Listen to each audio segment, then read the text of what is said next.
You're listening to KYST 89.3, The Bone. The Bone.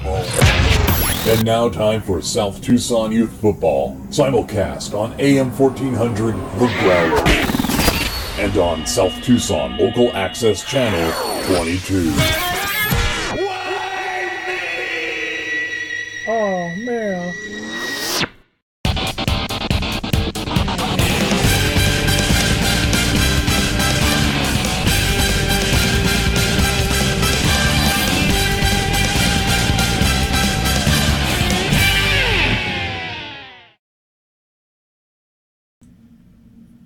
Good evening, everybody. It is South Tucson Youth Football as we are concluding Week 5 action with a big matchup in the Blue Collar Conference. It's Week 5. It's rivalry week, and we got two teams who are playing for the complete works of David Sedaris. That is, of course, Welders of the Universe, 2-2, currently taking on one of three remaining teams that are undefeated in South Tucson this season. Twin Towers Construction, they are 4-0. The other two teams, Moist Adventures Indoor Water Park, Ted's Baby Clothes Emporium, both of them won in Week 5. They are 5-0. Will they be joined by a third team? That's what we're here to find out. Twin Towers Construction have had a heck of a start to the season. Bit of a surprise, but you know what? They started strong. They came on strong late in the last season. It's only a matter of time before they started to figure things out. So let's get over and talk about Star Watch, brought to you by Wall-to-Wall Salve. Don't be a salve, not be a salve. If you need ointment, cream, or paste, better call Salve. Sponsors of the number 28 Dodge Stratus in the Diddler Cup Racing Series, driven by Ennio Sperini. Go Salve.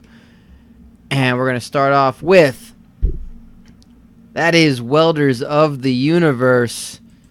Missing picture day is one of their star wide receiver, DeColin Ream. But that is their defensive back, Butterscotch Toppings, and in the middle, the man, the myth, the legend, Kirk Fogg, the quarterback that led them to a nine-game winning streak to start off the very first season before they lost in Week 10. And they were by far the best team in the regular season in our very first South Tucson Youth Football season. Unfortunately, they did end the season losing 2 in a row in Week 10 and in the first round of the playoffs, back when the playoffs were only 8 teams. So they're trying to get back to their winning ways. They're 2-2. On the other side of that football is Twin Towers Construction. Not pictured is defensive back Dundricus Rodriguez, but in the middle that is wide receiver Frickin' Frank, and that on the left is their star running back Jamiroquai James, and if he gets a couple of good carries, he'll be running like he's on a treadmill going forward, like one of those people movers at the airport kind of thing. Means he's moving faster, and it's quite an amazing scene here on Monday night in South Tucson. You know, the Welders fans have come out in strong force. They've been welding their own signs, they had a great idea, and there's been a lot of sparks in the crowd, and it's been a great sight to see until you realize that the signs they're building are too heavy for one person to lift up. So unfortunately, we don't get to look at any of the good signs. Nonetheless, let's head down to the Muni. And you are looking live at Municipal Field number 189 for our special Monday night game between Welders of the Universe, the home team, in their standard black and gold. Black and gold. Taking on the undefeated Twin Towers Construction. White jerseys, dark blue helmets, light blue pants.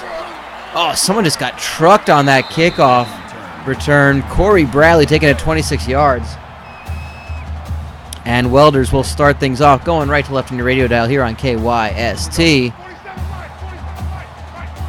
And Kirk Fogg working out of the shotgun to get things started.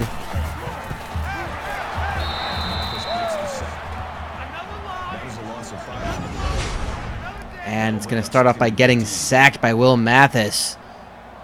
That is a big, big kid making that sack on Kirk Fogg.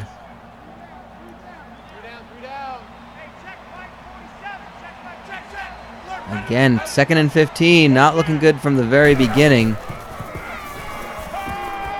But Fogg finds a receiver to Ryan Hickman. He gets 16 and moves the chains for a first down. Now's a good time to tell you that. Welders of the Universe are running a playbook of Washington State, so it's just a very fun to watch team. They like to air it out. They really throw the football willingly. They go for those they seem to get off plays that many would call questionable, but this offense just seems to find a way to make it work. That's Todd Concepcion with a 6-yard catch. 2nd and 4, and Concepcion is one of the players we're going to need to see a lot of if Welders can kind of get out of this 2-2. I don't want to call it a slump, but you know, this is a team that was nearly unbeatable in the first season. That's Parker Sisk with a 5-yard catch and first down, and defeating one of the last 3 undefeated teams. In fact, the only team undefeated in their conference would be quite the confidence boost, and they're looking pretty good on this first opening drive. That's Hickman again for 16 yards into traffic, and that's the plays we're kind of telling you about. That's ill-advised. A lot of offenses wouldn't be making that tight play, but Kirk Fogg seems to know how to handle it. And they are just knocking on the door of the red zone.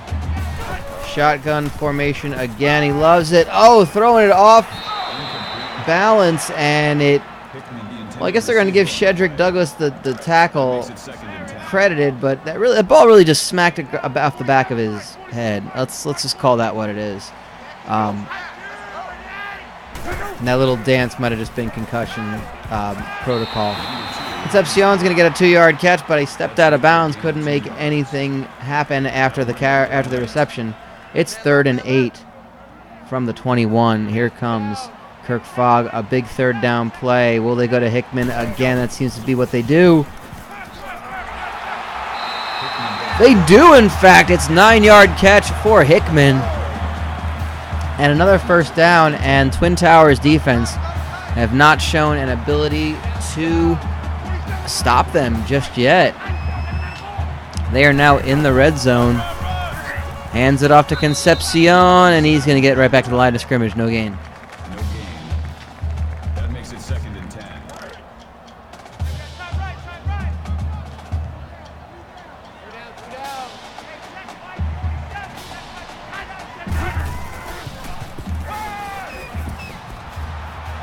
There's a flag on the field. Personal foul, roughing the passer, defense. And you know what? Why not? Take a drink for that, roughing the passer. I think we're kind of accepting that's part of the new game.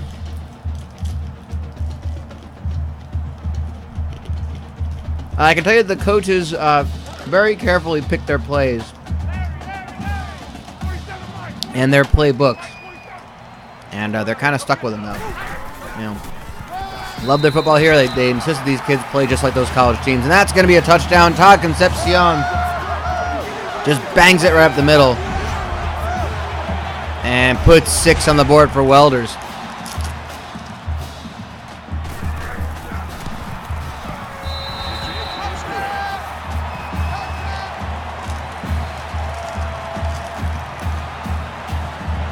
And if you want the real answer about the playbooks, our good buddy Seth, a.k.a. Nash's Torn Quad, was the one who assigned playbooks to all of these teams. And he tried to go some of the conferences kind of have a theme to them. Some of them are run heavy. Some of them are oh no, and that's going to be bad for Welders. Ryan Hickman is out for the game with a mild concussion, and you know, typically you see a mild concussion in this game, they're going to put him right back out there. So maybe there's something else, or that's going to be a very interesting thing. And Clayton with a huge first play for the Towers, bringing them over the 50 and down to the 45.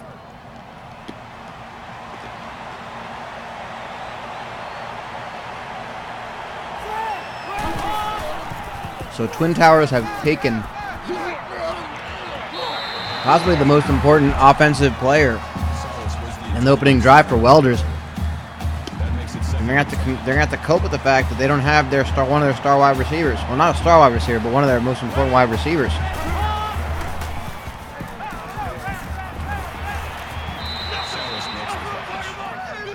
Clayton again. That one time to Antone Salas. 6 yards. And it's 3rd and 4. Twin Towers continuing to move down.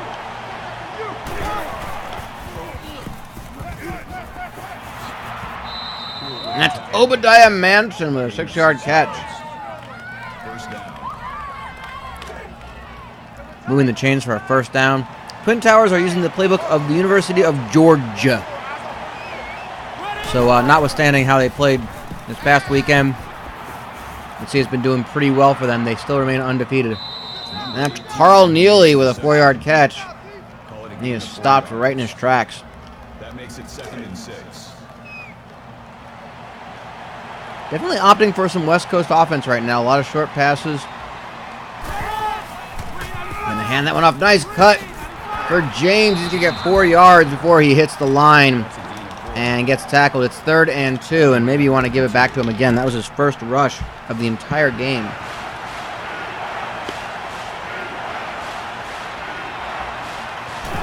And they're going to hand it off to him.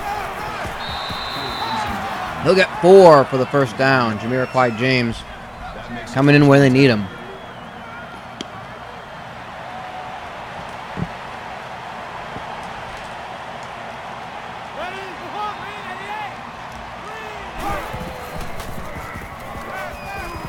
Another short pass. Clayton connects to frickin' Frank for an 8-yard catch. 2nd and 2. Just getting a lot of plays off. They're really just wearing down.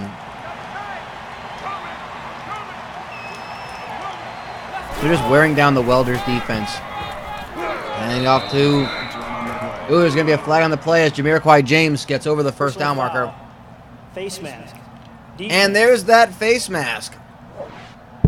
So if you're waiting for that moment to drink, enjoy yourself.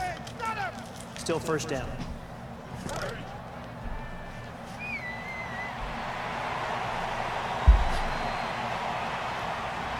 And be sure to let us know what you are drinking in the chat. We, of course, are contractually obligated to drink Florida Georgia Lime. And Jamiroquai James, in the middle of that live read, gets the touchdown.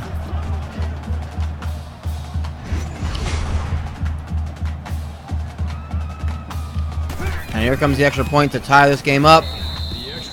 It is 7 apiece as we are about to bring in close to the first quarter of play. There's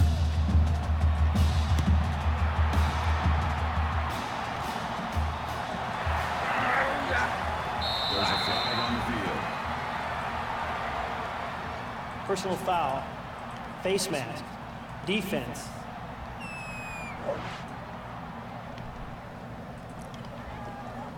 Still first down.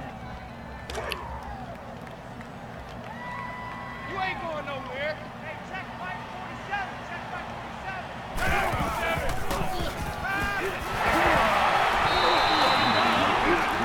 That's going to be Parker Sisk with a 9-yard catch. That brings up 2nd and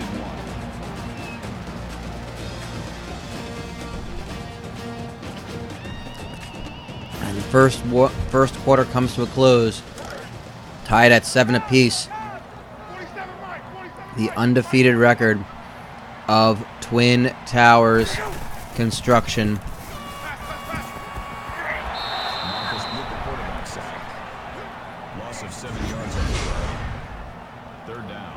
On the line, and here's Kirk Fogg trying to take off running. And went nowhere, just got taken down. 3rd and 8.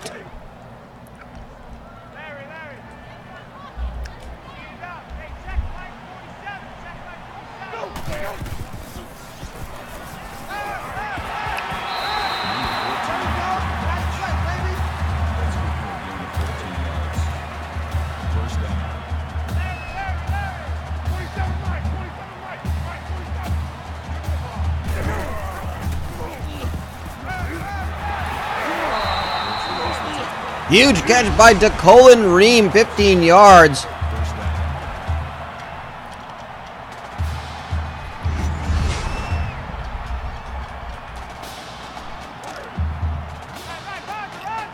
And they are moving nicely downfield. They are already in the red zone a second time.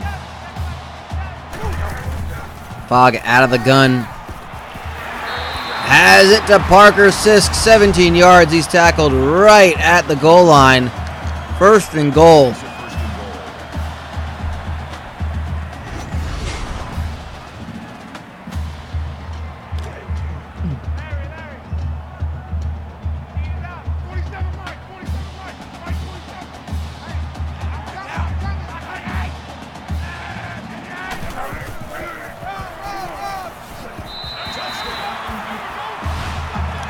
And Concepcion with the touchdown.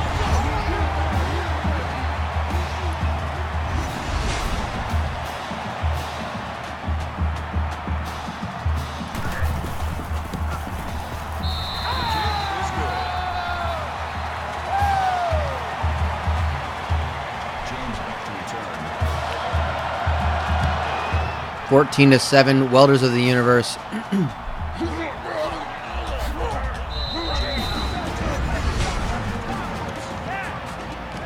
Twin Towers are going to maybe in for a gunfight tonight. A bit of a shootout. Neither team has been able to make a stop, really. Gain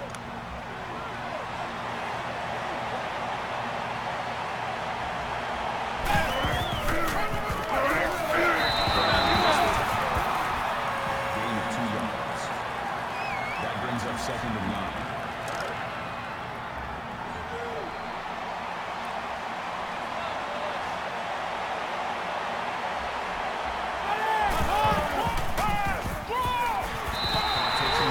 And that's Jamiroquai James being brought down for no gain, 3rd and 9. This will be the first stop of either team in this game. 3:25 to go in the half.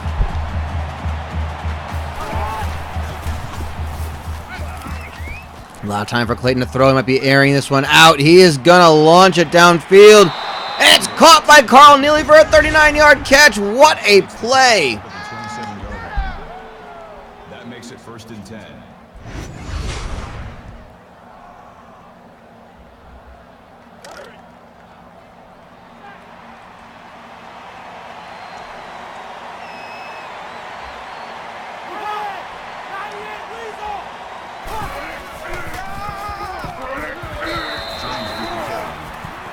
Gain of 4 yards. That makes it 2nd and 6.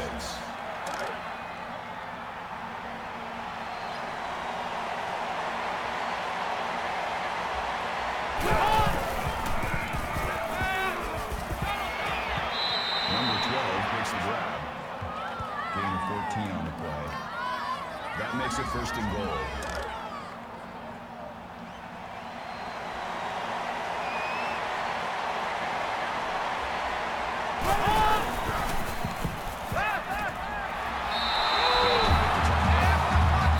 That's a loss of 1 yard. This is 2nd and goal.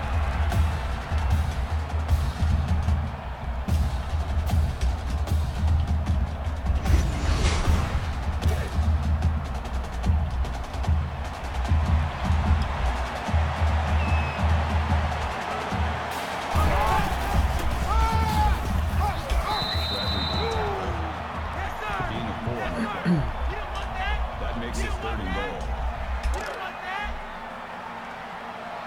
3rd and goal for Twin Towers. 2 minutes to go in the half. They are looking to tie this game out. It's Ernest Clayton on a bootleg play. Looking for the back of that end zone. It's batted out of the air. 4th and goal. Receiver on the play.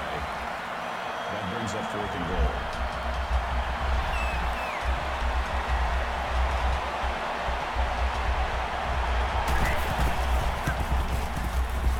The field goal attempt is good. Field goal is good, but Twin Towers down by 4. Number 14, deep to return.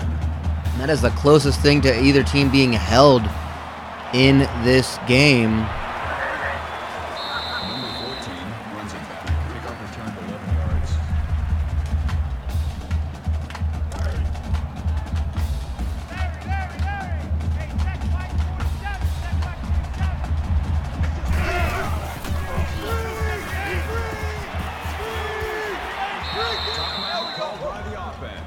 Todd Concepcion with a 2-yard catch to get things started on this possibly the last possession of the half, 2nd and 8. It'd be huge for Welders. They could put more points on the board. Twin Towers will get the football back to start the second half. That's going to be incomplete. Was the intended receiver on the play. That will bring up 3rd and 8.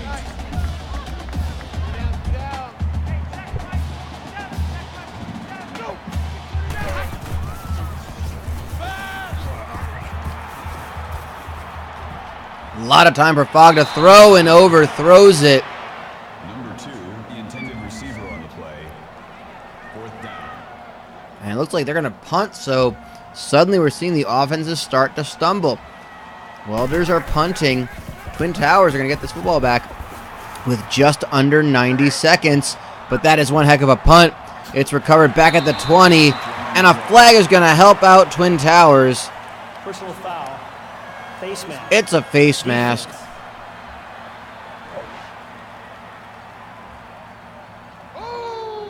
Still first down. And 2 people in the crowd were very upset about that face mask going, ooh, you could hear it.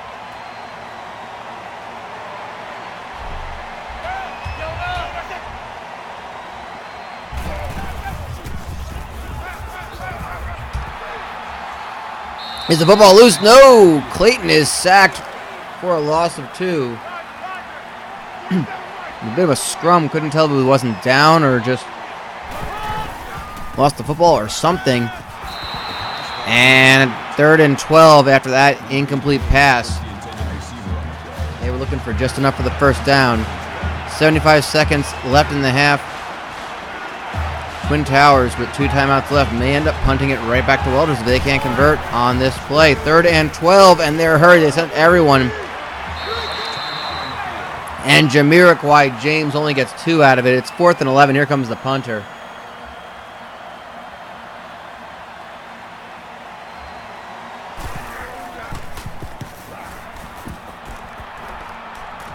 It's a booming punt all the way up to the 30. And Corey Bradley takes it up to the 37. Minute and 4 seconds for Welders. Take advantage of that. The defense is really starting to come alive. The offensive may be getting a little tired, settling in a little bit. Being read a little bit better by the defense. That's going to be DeColin Ream, 17 yards.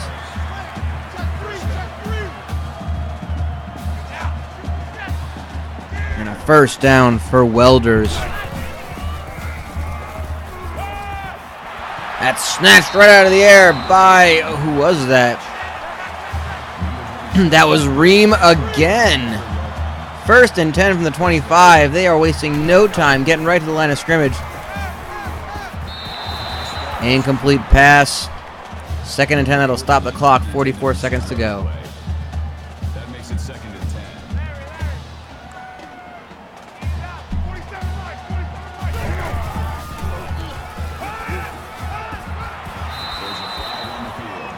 A flag on the play. Personal foul. Roughing the passer. And roughing the passer.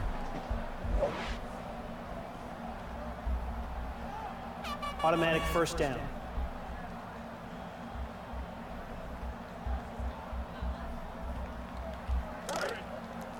Hey, here we go. Hey, check Mike 47. Check Mike 47. 40 seconds to go. First down from the 12. Fogg again back to pass. And DeColin Ream's going to get 3 yards on that one. 2nd and 7. Clock continues to run. Welders have 1 timeout left. And Fogg's going to take it himself. He's going to just make it up to 3rd and inches. Clock continues to run. They're at the 3-yard line. Fogg again dropping back to pass. Going to run again. 4th and inches. They somehow stopped him right before. That makes it 4th and inches. And they're going to kick the field goal. What defense by Twin Towers.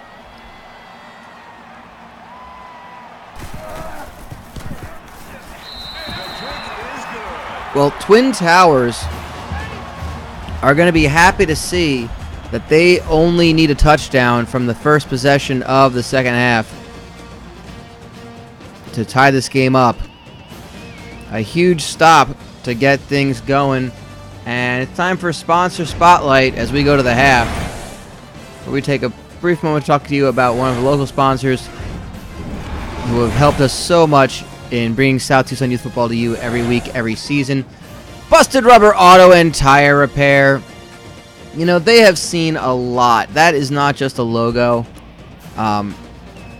Busted Rubber know how to fix a flat, and they do so much more than that. They can lube your car. You can get a lube job from them. You can get any sort of advice. They'll run a diagnostic, even if you don't need one. That's what they do. But you know, if you find yourself, and you know, that's the nice thing, is they have this remote road service where if you break down anywhere in South Tucson or within 5 miles of the city limits of South Tucson, they'll be there to help you out. They'll be there to fix your flat and ensure that, you know, they'll even fend off the coyotes or whatever other wildlife may attack you. Pronounced coyotes. Coyotes, sorry. And you know what? They'll even cuddle with you if it's at night and you need to spend the night in your car. That's Busted Auto Tire Repair, and I'm joined by Will. Hi, Will. I did not realize that was a live read. It's fine. The live reads are entirely open to whomever wants to talk about it. I was going nowhere with it anyway. James. What's that? Jamiroquai James on the return. Yeah, Jamiroquai James, and he's been not been getting a lot of carries. He's got a touchdown, 31 yards on 9 carries so far, but an all-important touchdown. And Twin Towers, one of the 3 remaining undefeated teams, looking to go to 5-0, but they are down a touchdown. They get the ball to start things off here in the second half. That's frickin' Frank with a 4-yard catch. It's 3rd and 1. That'll make it 3rd and 1. Have I been missing much on the wrestles?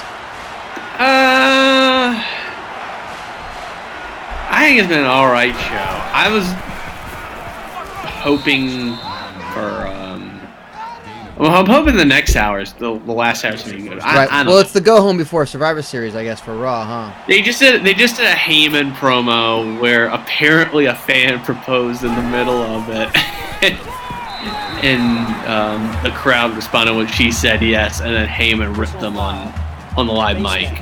Good. Which I was just tuning out the Heyman promo because I thought it was completely unnecessary, considering I wanted to see the match already.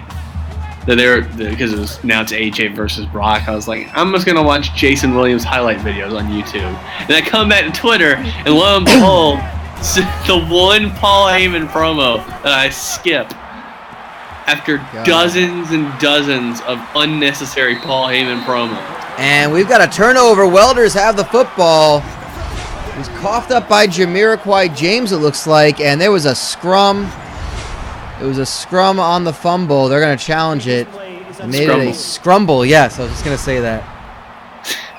Delicious. I can go for some scrumble. I just saw the gif of Brock Lesnar shaking that child's hand, and I like the caption of "I'm Brock Lesnar and I appreciate your vote." See that? Yeah, I believe. Oh, they're gonna reverse it. It's still Twin Towers ball. Sorry. Scrumble is like a Midwest delicacy. Like I think like it's like a breakfast pastry that like Wisconsin makes a lot of. That sounds delicious. I don't know if it really is, but it's not. But there's something that sounds like it is, and I can't remember what it's called. A scramble? No, it's not a scramble. It's like a pastry. Okay, so you're not thinking about scrapple, which is a meat. I'm absolutely not thinking about scrapple. It sounds like that. Kringle. That's what. That sounds nothing like that. It sounded like it in my head. I haven't had it since I have family that lives in Illinois, and apparently they sent it to us once 10 years ago. And we had it. It was delicious. We haven't had it since because we don't live in Wisconsin. Okay then. It's called Kringle. That maybe sounds delicious. In retrospect, I don't know how that got me off of. I just thought of Midwestern breakfast pastries, and I knew there was a thing. That was a thing. And that's the thing. I feel like anything Midwestern for breakfast would be described as hearty. And that is Obadiah Manson in traffic over the middle. Touchdown, Twin Towers. I think it makes people hearty.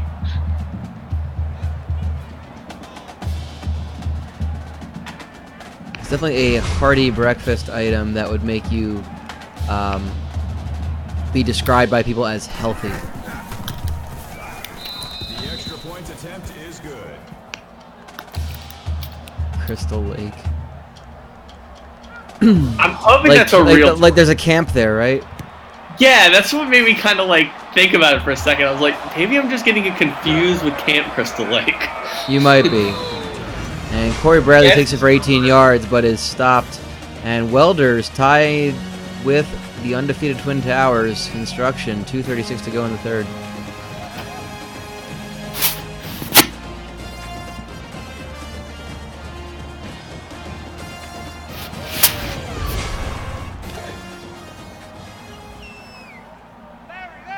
Crystal Lake Pepsi, yes. Was Crystal Clear Pepsi the biggest failure of a beverage?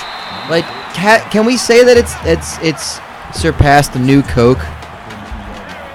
I mean, I want to say we've had this discussion lately, but maybe it's just because I want to have a discussion again that I didn't have with you.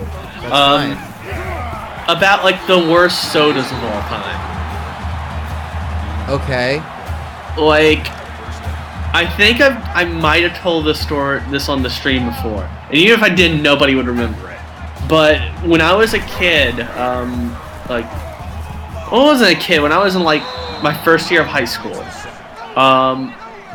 one of the kids in my class, his dad worked for like the Coke bottling plant. Okay. In like South Carolina. And before it ever hit the stores, he shows up to class one day with a cooler of Coke Black. Do you remember Coke Black? No. Coke Black. And this is just a horrible idea in retrospect. But apparently people liked it. Coke Black was Coke's attempt to get into the the energy drink and like iced coffee market. Oh, so it had caffeine. Well, it had caffeine. It had It was coffee basically a Coca-Cola. It was a coffee-flavored Coca-Cola. Oh God, no! It was terrible. Being asked if anyone remembers Josta. I don't know what that is. No. It's a coffee-flavored soft drink, but I always thought it was just like Coke. I just thought it was like, you know, there's vanilla Coke. This was coffee Coke. Yeah. I did not like it. It's actually funny. My girlfriend laments constantly, and this is something that can be fixed with those magic Coke machines, the Coke Freestyle, whatever they call them. Yes. Because so she can't drink diet soda. She has an allergy to aspartame. So she has to drink regular soda, and she laments the fact that the only Coke that comes with lime is the Diet Coke, which she cannot drink.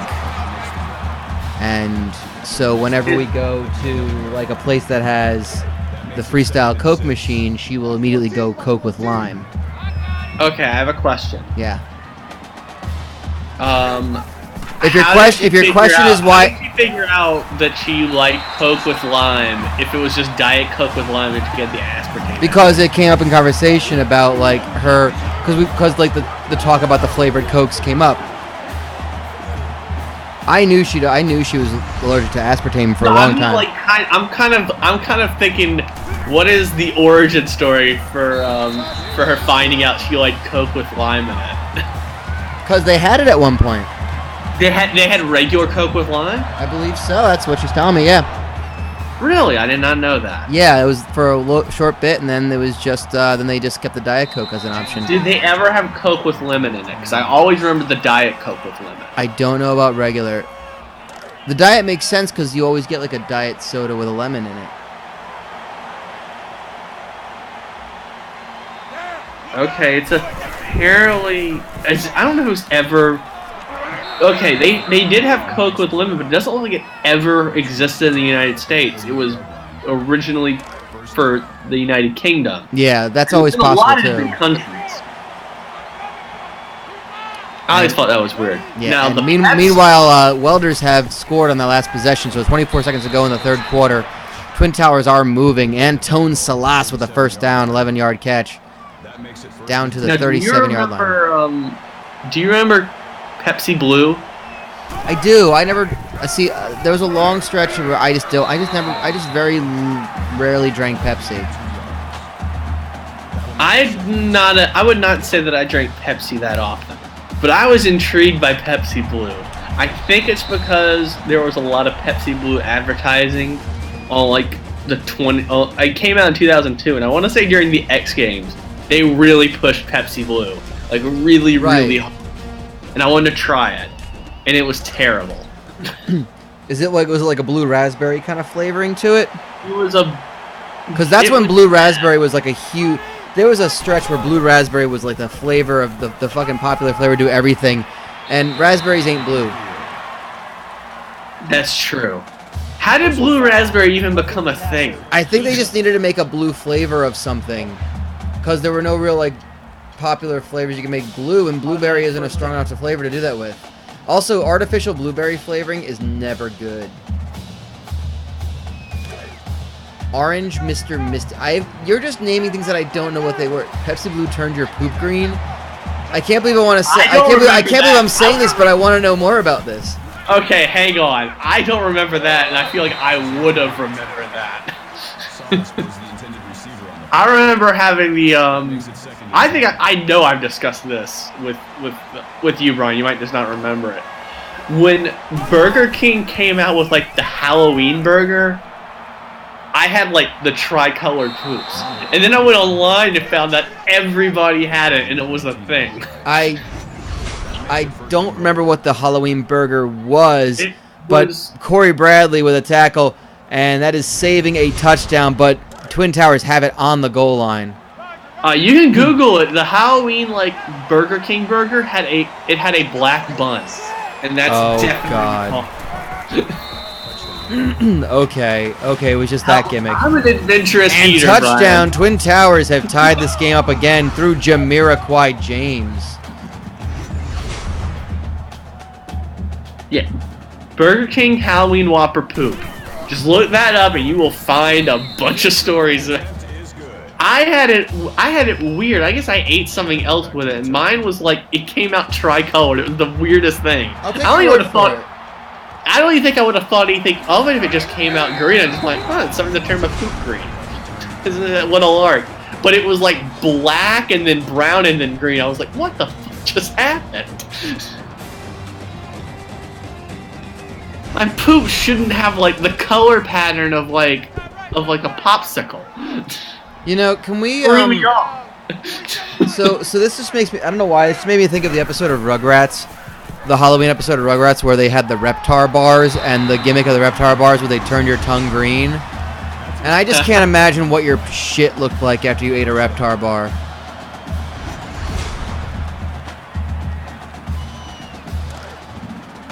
Mr. Misty? Oh, so it was like a Dairy Queen specialty drink? Okay. The Colin Ream, by the way, with a huge play.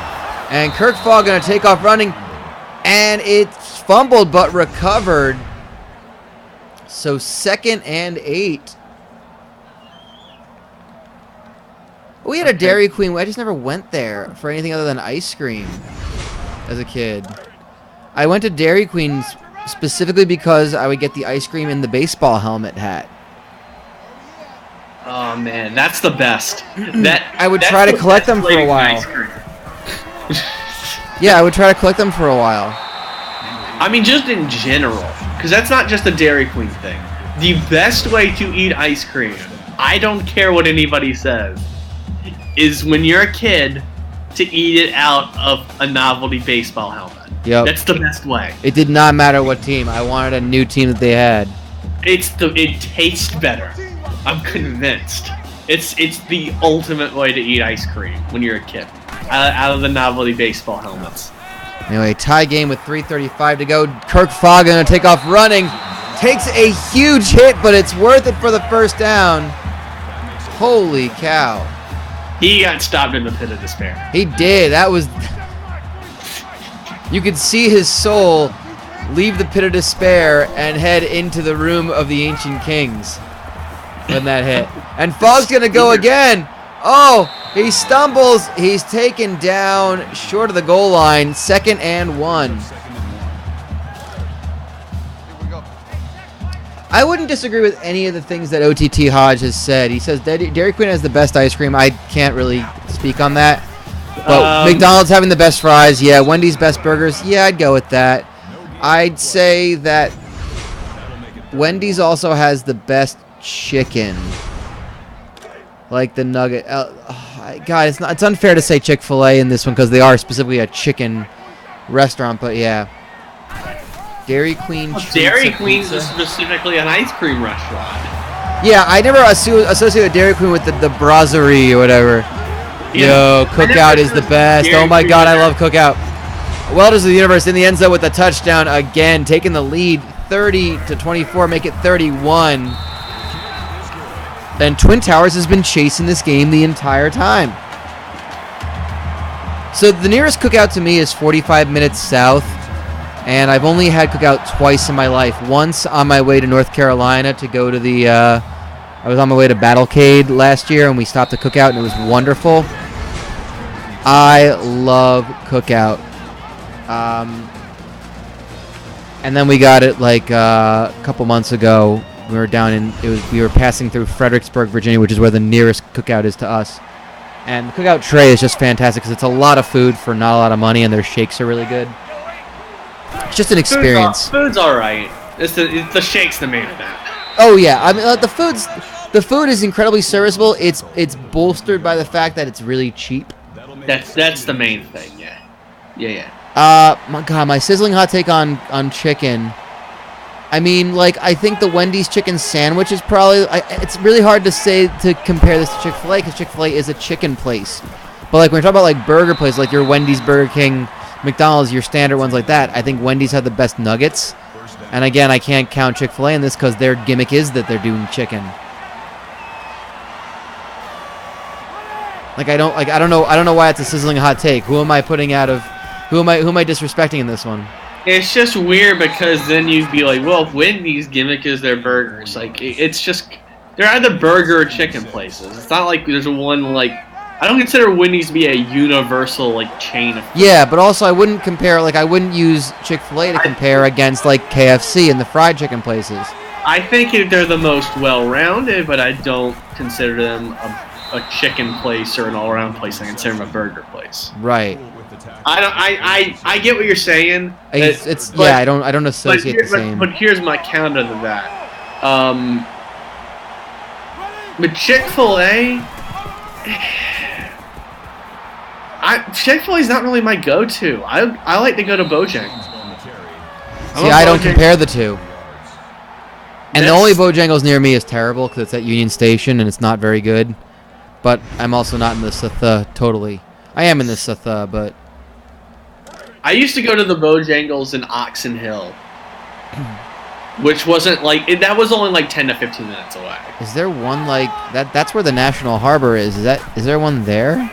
Well, that's when I lived in Alexandria, so it wasn't. It was just hopping over the bridge. Oh, okay. Twin Towers. That's Clayton sliding. 2nd and 7. They are on the drive. They're in the red zone now. Well, I will definitely advocate that if you're going to MagFest and you're like in that area, just go to the Bojangles. Oh, is that a fumble? No, it's incomplete. 3rd and 7. Clayton was hurried and knocked over. I will check it out then because I'm all for finding like food that's not expensive that weekend. It's not highly ranked, but it's still Bojangles. That's why I never understood about chain restaurants. Like, how could they, like, if it's not the food. Face mask with 48 seconds to go. Twin Towers, we are getting down to it. Twin Towers need a touchdown to keep this game alive. It is 1st and goal. They were just gifted a penalty on the face mask. They're down at the 9. They need a touchdown. There's 48 seconds to go. So, hold on, is the boat? That's the thing though, because if I'm at like a con like MagFest, I'm parked. I can't like get my car out of the garage and then put it right back in. It's so shitty. That's the thing. So the Bojangles isn't like walking distance from the con. No, I it's can't, not. and that's what sucks. We're gonna hand it off. Is that Jamiroquai James? It's the backup running back Bobby Holloway, 4 yards, and in the corner of the end zone for the touchdown to tie this up. 40 seconds left on the clock. Can Welders make a dramatic win? Burgatory. I like the name already. I like it too. So I know that I'll be in Houston in December. I don't know for how long. I will try Whataburger when I'm there, because I have never had Whataburger, and people tell me it's you have specifically told me it's better than In-N-Out, and I believe you, and I want to believe you. I think it is. I personally think it is. Right. I can't tell for myself until I have it. I think In-N-Out's gonna get to in a couple years be like post-hype kind of like sleeper. Okay. Like, I think a lot of people are rightfully bagging on In-N-Out for just being something that's, like, not as... It's too hyped up right now.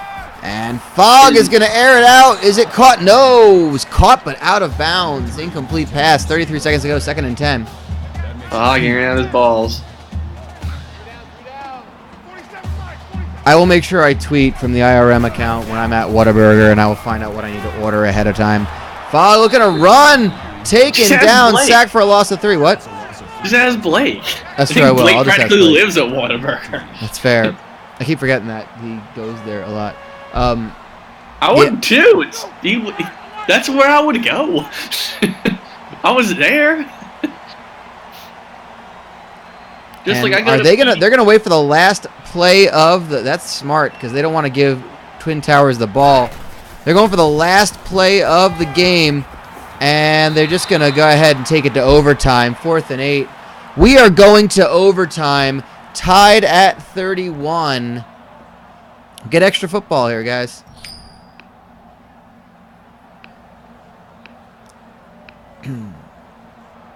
So yes, I will definitely try out, because I think the last couple times I was in Houston, you know, the times when I wasn't being taken out someplace to, you know, on someone else's dime. Well, I mean, if I'm there, usually I'm there for work, and I'm using my company card anyway, so I'm not like paying for anything anyway. But I focused more on the Tex-Mex food.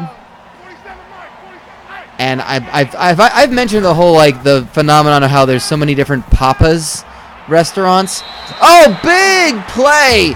Touchdown, Ralph Liston to start things off in overtime for Welders of the Universe. What a huge play. Wide open play call. Diving out in the end zone and getting the 6 points. Have I gone over this, Will, with you? All the different Papa's places? Wait, what? P-A-P-P-A-S.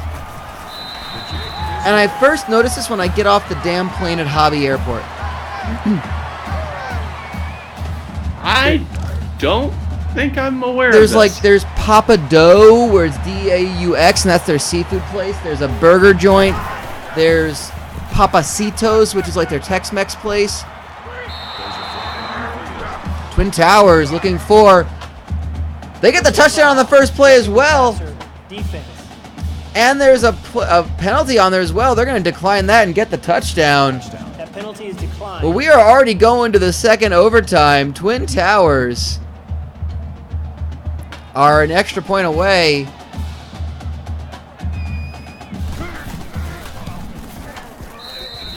Yep, we are going second overtime. I love brisket is my go-to in barbecue.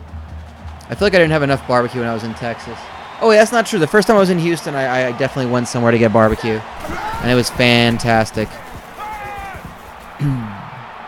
And Clayton looking to air it out. And somebody inside the 5. I don't know who that was catching it. Number 83. Coming out of the end zone and making the catch. It was thrown short, but had wide open. Papa Dough should be run by Big Daddy Thibodeau. I don't know. It's this one set. I'm gonna look it up right now. Okay. You know what chains really benefited like the most from like Chipotle shitting the bed? All the other like assembly line ones. What? Moe's. Oh really? I think so. Yeah. Moe's was always pretty big down the south. It was kind of a weird company in a way. Okay. Because it was like, I don't want to go to this. It was for a while. I was like, why do I want to go to Moe's, this Atlanta-based burrito chain? Yeah, I don't know. But I've always liked Moe's. I never had Moe's. Literally never had Moe's. That brings up 4th and goal. It's Okay, the Papa's restaurants are restaurants. They have Papa Dough Seafood Kitchen, Papa's Barbecue, Papacito's Cantina, and Twin Towers are going to kick the field goal, so Welders with a touchdown can win it. There's Papa's Burger, Papa's Brothers Steakhouse. There's Yea Mary's, Papa's Greek Kitchen. There's Papa's Seafood House, not to be confused with Papa Dough Seafood Kitchen. I don't know what that is. Papa's Delivery, Papa's Catering, Papa's Barbecue Catering. Okay, a couple of them are catering joints. But, like, the fuck? I've never heard of any of this. I don't think any of them are, like, anywhere outside of, like, the Houston area. I don't know what to say. Huge sack, All I and say, though- Kirk Fogg taken down for a loss of 8. 2nd and 18. Twin Towers are turning up the defense. They know they need to get a stop here. Fogg, a lot of time to throw. He's got a receiver, but he's tackled short of the first down marker. It's 3rd and 5. That'll make it 3rd and 5. A field goal will tie us up and take us to a 3rd overtime. Concepcion. He's brought down short. 4th and 1. Will they go for it?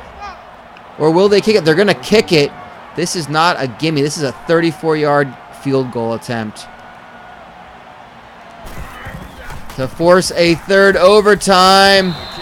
They miss it. Twin Towers remain undefeated. In heartbreaking fashion, this crowd, the air has just been let out of this arena, it feels like. There's your player of the game, the big tubby boy, Will Mathis.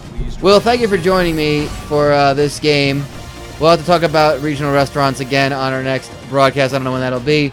But that's it for week 5. We'll get this up on YouTube tomorrow along with the rest of the stuff. Until next time, that's it. We're halfway through the season. We'll have rankings out pretty soon. So thank you for joining us. Thank you for watching us on YouTube. And until we start week 6, so long, Arizona.